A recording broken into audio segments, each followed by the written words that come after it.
ඉස්කෝලේ යන කාලේ මං හරි කැමතියි පන්ති පළවෙනියා වෙන්න. හරි කැමතියි.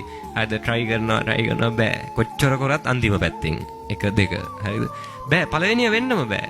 මං ඒ ඊට පස්සේ කල්පනා කරා මේකේ මේ මම නොදන්න පළවෙනියා දන්න මොකක් හරි රහසක් ඇති.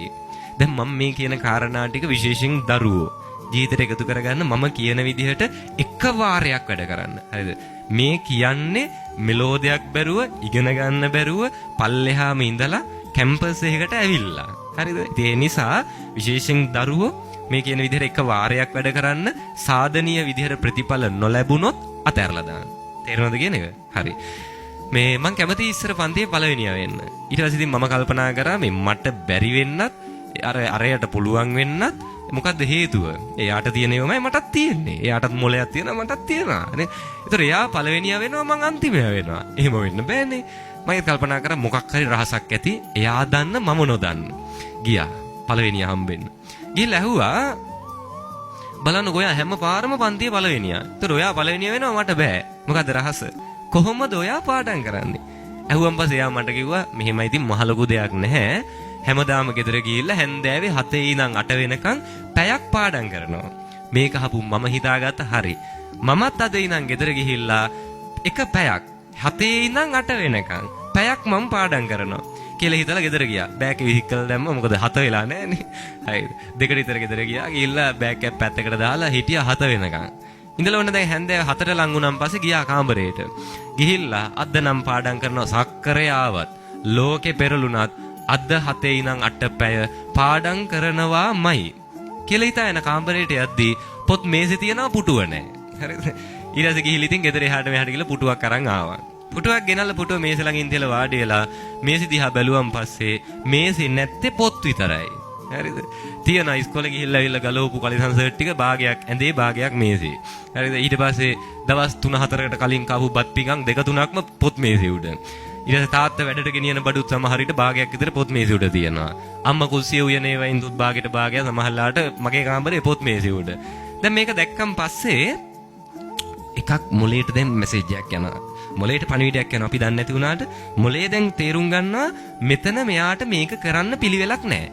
ඒ නිසා නෝ ටික ටික ඉබේ කම්මැලිකම එවන්නේ. මොලේට දැන් මැසේජ් එක ගිහිලි ඉවරයි. හැබැයි දැන් අදිෂ්ඨානේ තියෙනවා. කවුරු ආවත් පැය පාඩම් කරනවා කියලා හිතලා දැන් ඉතින් ඔන්න මේසෙ උඩ තිබිච්ච අර ලට්ට ලොට්ට ටික පොඩ්ඩක් එහාට මෙහාට කරගෙන පොතක් තියාගන්න ඉඩ හදාගත්තා.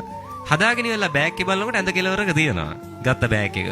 අරගෙන ශිබර කැරියා. බෑග් එක ශිබර කරලා ගත්ත සිංහල සටහන් ලියපු පොත.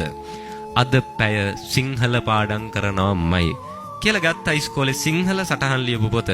අරගෙන තියාගත්ත මේසෙ උඩින්. තියාගෙන ඉවරලා දැන් ඔන්න පෙල්ලුවා. පළවෙනි පිටුව පෙරලලා අද නම් පාඩම් කරනවා කවුරු ආවත් පාඩම් කරනවා කියලා හිතලා දැන් ඔන්න සටහන කියවනවා. හොඳද? සිංහල සටහන දැන් ඔන්න මුලින් ඉඳන් කියවනවා. හරිම ආශ්චර්යමත් විදිහට ටිකක් වෙලා කියවගෙන යද්දී සිංහල පොත අස්සෙන් ඉතිහාසෙ මතුවෙනවා. හරි. දැන් ටිකක් වෙලා යනකොට තේරෙනවා දැන් මේ ඉතිහාසෙ සිංහල පොත අස්සෙන් මතුවෙනවා. බලද්දි ඉතිහාස පීරියඩ් එක වෙලා අහුවෙච්ච පොතේ තමයි සටහන ලියලා තියෙන්නේ. නේ? සිංහල පොතේම ඉතිහාසයත් ලියලා විද්‍යාවත් ලියලා හැම විෂයෙම අර සම්බෝලයක් වගේ එකම පොතේ ලියලා. පොතේ නමට විතරක් තියෙනවා සිංහල. නමට තියෙනවා ඉතිහාසෙ. සටහන ලියන වෙලාවේ අහුවෙච්ච පොත අරගෙන තමයි සටහන ලියලා තියෙන්නේ. දැන් මේක හරියන්නේ නැහැ. නේද? හක්කරේ එන්න දෙයක් නැහැ. මේකේ සටහනවත් නැහැ පිළිවෙලට බෑ පාඩම් කරන්න. පොත දමල ගහද්දිම ඇඳ බලාගෙන ඉන්න බුදියන ටයිප් එකට නේ. දැකලා තියෙනද අර කම්මැලියෙක් කියන්ද? නේ කිසි පිළිවෙලක් නැති කෙනෙක්ගේ ඇඳයි පිළිවෙලක් තියෙන කෙනෙක්ගේ ඇඳයි කියන්නේ ඒක ඇඳවල දෙකක් නේ. හරිද? අර කම්මැලියෙක්ගේ ඇඳේ තියෙන ඕනේ සියලු ලක්ෂණ තියෙනවා. සති 2-3කට කලින් ඇඳේ හා පැත්තට වැටිච්ච ඇඳ රෙද්ද තාම හැමමයි. මකුළු දැලුත් බැඳලා. ඇඳට පනිනකොට මෙට්ටෙන් වැලි ටැටරයක් විතර බිමට වැටෙනවා නේ. ඇඳ පුරාම වැලි ගසලා නැහැ. ඔළුව කොට්ටේට තියාගත්තන් පස්සේ මගේ මුළු ජීවන සුවඳම කොට්ටෙන් එනවා. හරිද? එතකොට හිතන්න ඕකේ නිින්ද යනවා. ඒ නිින්ද ඔය කම්මැලියෙක්ට විතරයි ඔක තේරෙන්නේ. හරිද? ඒ ගන්න නිින්දේ ඇඟට පහසුවක් තියනවද? ඇඟට කිසිම පහසුවක් ඕකේ නැහැ. ඒ ගන්න නිින්දේ ඇහැරෙන්න බෑ. හරි අමාරුයි ඒ නිින්ද ඇහැරෙන්න. අද ඒ නිින්ද හරිම අමාරුයි. දැන් ඉතින් කොහොම හරි ඔන්න ඔහොම ඉන්න. බලන්න එදා ඒ පිළිවෙල තිබ්බ නැති නිසා කිසි දෙයක් නැති වුණා. ඊට පස්සේ මම පන්සලට ආවා. හරිද? ඊට පස්සේ ඕ වෙනස් වුණා. දැන් මම මහණුනේ මාතර කිරින්ද පොල්ලැල්ල ඉසිපතන පිරින හක්මන. පිරිවෙනට ගියන් පස්සේ උදේ 5ට නැගිටින්න ඕනේ. ලොකු හඳුරුද පොඩි හඳුරුද? දෙපිරිසම. ඒකේ නෑ මේ මෙයාලා නැගිටිනවා මෙයාලා එහෙම එකක් නෑ. පහට අපි හැමෝම නැගිටින්න ඕනේ. නැගිටලා පහ අමාරට අපි බුදුන් වඳින්න යන්න ඕනේ. හරිද? එතකොට ඊට පස්සේ 6ට බුදුන් ඇඳලා ඇවිල්ලා අපිට තියෙන වත් කරන්න කියලා එකක්. වතක් ඔය වත් පිළිවෙත් දැකලා තියෙන ඔය පන්සල අතුපතු ගානේ නේ. පන්සල අතුපතු ගානේ මෙහි ඉතින් දැකලා ඇති. පන්සල අතුපතු ගානේ ලොකු හාමුදුරුවෝද පොඩි හාමුදුරුවෝද? පොඩි හාමුදුරුවෝ. ඕක දැක්ක ගමන් අපේ අම්මලා කියනවා අනේ පව් බලන්නකෝ අර පුංචි හාමුදුරුවන්ට ඉදලක් උස ගන්නවත් බැරි වයසේ ලොකු හාමුදුරුවන්ට තේරෙන්නේ නැද්ද? අර ඉදලක් දීලා පව් ගෙදර ගිහින් තියාගත්තා නම් නේ හරි ලස්සනට මං හදා ගන්න. ලොකු හාමුදුරුවෝ ඉදලකුත් දීලා අනේ පව් කියනවද නැන්ද? කියනවා. ඒ තමයි අපේ ලොකු හාමුදුරුවෝ අපිට වගකීම් ගන්න හැටි පුරුදු කරපු පළවෙනි තැන. මුළු පන්සල මතු ගන්න කිව්වේ නෑ. එක කොටසක් බෙදලා දුන්නා. ඔයා මේ කොටස අතු ගන්න. ඔයා මේ කොටස පිරිසිදු කරගන්න. ඊට පස්සේ අපි දන්නා මේක අපේ වගකීමක්. අන්න වගකීම් ගන්න පුරුදු කරපු පළවෙනි තැන.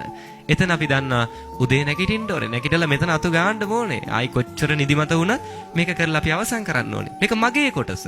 ඒක මගේ වගකීම. වගකීම හරියට කරන්න ඕනේ කියන එක පුරුදු වුණා. අන්න වගකීම් ගන්න පුරුදු කරා. කාමරේ අපේ කාමරේ ඇඳ නැගිට්ටන් පස්සේ පිළිවෙලට හදන්න ඕනේ. පොත් මේසේ පොත් ටික තියෙන තැන තියෙන එතන පිළිවෙලට තියන්න ඕනේ. ඒව අවුල් වෙන්න බෑ. ලොකු හාමුදුරුවෝ අපිට ඒකට උපදෙස් දෙනවා නේ. ඒතර අන්න ඒ හදපු පිළිවෙල නිසා අද මං විශ්වවිද්‍යාලෙක ඉන්නවා. අද මෙතන මම බණ කියනවා.